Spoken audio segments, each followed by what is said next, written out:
ನಮಸ್ಕಾರ ವೀಕ್ಷಕರೇ, ಮೆಟ್ರೋ ನಿಲ್ದಾಣ ಹತ್ತಿರ ಇದ್ದ ತಕ್ಷಣ ನಿಮ್ಮ ಒಂದು ಮನೆ ಬಾಡಿಗೆ 5,000 ರೂಪಾಯಿನಿಂದ 10,000ದವರೆಗೆ ಜಾಸ್ತಿ ಆಗಬಹುದು. ಸೊ ಏನ್ ಸಮಸ್ಯೆ ಅಂದ್ರೆ, ಈ ನಮ್ಮ ಮೆಟ್ರೋ ಯೆಲ್ಲೋ ಲೈನ್ RV ರಸ್ತೆಯಿಂದ ಬೊಮ್ಮಸಂದ್ರವರೆಗೂ ಈ ಒಂದು ಯೆಲ್ಲೋ ಮೆಟ್ರೋ ಲೈನ್ ಶುರುವಾದ ಮೇಲೆ ಎಲೆಕ್ಟ್ರಾನಿಕ್ ಸಿಟಿ ಸುತ್ತಮುತ್ತಲು 2023ರಿಂದ 25ರ ನಡುವೆ ಸುಮಾರು 45% ಅಷ್ಟು ಏರಿಕೆಯಾಗಿದೆ.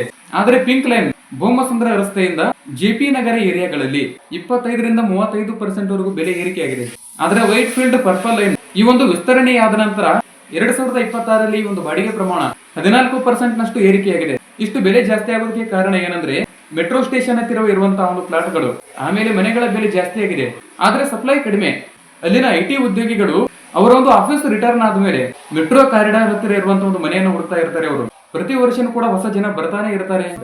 ಆದ್ರೆ ಆ ಒಂದು ಏರಿಯಾಗಳಲ್ಲಿ ಇರುವಂತಹ ಬಿಲ್ಡರ್ಗಳು ಈ ಒಂದು ಮೆಟ್ರೋ ಘೋಷಣೆ ಆದ ತಕ್ಷಣ ಆ ಒಂದು ಪ್ರಾಜೆಕ್ಟ್ ಅನ್ನ ಶುರು ಮಾಡಿ ಬೆಲೆಯನ್ನು ಹೆಚ್ಚಿಸ್ತಾರೆ. ನಿಮ್ಗೆ ಏರಿಯಾಗಳು ಕೂಡ ಹೇಳ್ತೀನಿ.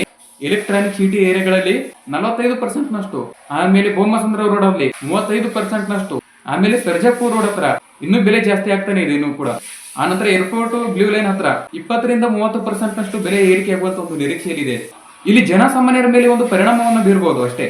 ಸೊ ಏನಾಗುತ್ತಂದ್ರೆ, ಮಧ್ಯಮ ವರ್ಗದ ಜನ ಏನಾದ್ರೂ ಬೆಂಗಳೂರಿಗೆ ಬಂದ್ರೆ ಕೇಂದ್ರದಿಂದ ದೂರ ಹೋಗುವಂತ ಒಂದು ಪರಿಸ್ಥಿತಿ ಉಂಟಾಗುತ್ತೆ ಅವರಿಗೆ. ಆನಂತರ ಒಂದು ಬಾಡಿಗೆದಾರರಿಗೆ 12 ತಿಂಗಳ ಒಂದು ಅಗ್ರಿಮೆಂಟ್ ಅನ್ನ ಲಾಕ್ ಮಾಡಲಾರ್ದೇನೆ ರಿಯಲ್ ಎಸ್ಟೇಟ್ ಮಾರುಕಟ್ಟೆಯಿಂದ ಒಳ್ಳೆಯ ಒಂದು ಸಲಹೆಯನ್ನು ಕೂಡ ಬರ್ತಾ ಇದೆ ಅವರಿಗೆ. ಆದ್ರೆ ಮೆಟ್ರೋ ಫೇಸ್ 2ರ ವೆಚ್ಚ, ಅದರ ಒಂದು ಆಂಗಲ್ ಅನ್ನ ನೋಡ್ತಾ ಹೋಗಿ, ಈ ಒಂದು ಕರ್ನಾಟಕ ಕ್ಯಾಬಿನೆಟ್ ಫೇಸ್ 2 ನಿಂದ 9,72,980 ರೂಪಾಯಿಗಳಷ್ಟು, 9,730 ಕೋಟಿ ರೂಪಾಯಿಗಳಷ್ಟು ಹೆಚ್ಚಿಗೆ ಬೆಲೆ ಮಾಡಿ 40,400 ಕೋಟಿ ರೂಪಾಯಿಗೆ ಸರ್ಕಾರ ಒಂದು ಒಪ್ಪಿಗೆಯನ್ನು ಕೂಡ ನೀಡಿದೆ. ಆದ್ರೆ ಮೊದಲಿಗೆ ಅಂದಾಜು ಪ್ರಮಾಣ 30,692.12 ಕೋಟಿಗಳಷ್ಟು. ಆ ಒಂದು ಪ್ರಾಜೆಕ್ಟ್ ನ ವೆಚ್ಚ ಏನಾದ್ರೂ ಹೆಚ್ಚಾದ್ರೆ ನಿಮ್ಮ ಪ್ರಯಾಣದ ಒಂದು ಟಿಕೆಟ್ ದರನು ಕೂಡ ಹೆಚ್ಚಾಗ್ತಾನೆ ಹೋಗುತ್ತೆ. ಈ ಒಂದು ಪ್ರಶ್ನೆ ಎಲ್ಲರ ಗಮನಕ್ಕೂ ಬರಬೇಕು.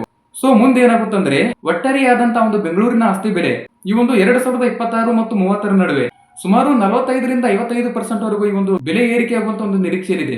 ನೀವು ಏನಾದ್ರೂ ಬೆಂಗಳೂರಿನಲ್ಲಿ ವಾಸ ಮಾಡ್ತಿದ್ರೆ ಆ ಒಂದು ಏರಿಯಾಗಳ ಬಾಡಿಗೆ ಬೆಲೆ ಎಷ್ಟಿದೆ ಅಂತ ಕಮೆಂಟ್ ಮಾಡಿ. ನಮಗೆ ಏನೇ ಡೌಟ್ ಇದ್ರೂ ಕೂಡ ಕಮೆಂಟ್ ಹಾಕಿ. ನನ್ನ ಈ ಒಂದು ವಿಡಿಯೋವನ್ನು ಇಷ್ಟವಾಗಿದ್ರೆ ಎಲ್ಲರೂ ಲೈಕ್ ಮಾಡಿ. ಮೊದಲ ಬಾರಿಗೆ ನನ್ನ ಗೆಲುವೆ ನಮ್ಮ ಗುರು ಯೂಟ್ಯೂಬ್ ಚಾನಲ್ ಅನ್ನ ಯಾರಾದ್ರೂ ನೋಡ್ತಿದ್ರೆ ತಪ್ಪದೆ ಸಬ್ಸ್ಕ್ರೈಬ್ ಅನ್ನ ಮಾಡ್ಕೊಳ್ಳಿ. ಮುಂದಿನ ಒಂದು ಮಾಹಿತಿಯಲ್ಲಿ ಮತ್ತೆ ಸಿಗೋನು. ಎಲ್ಲರಿಗೂ ಧನ್ಯವಾದ.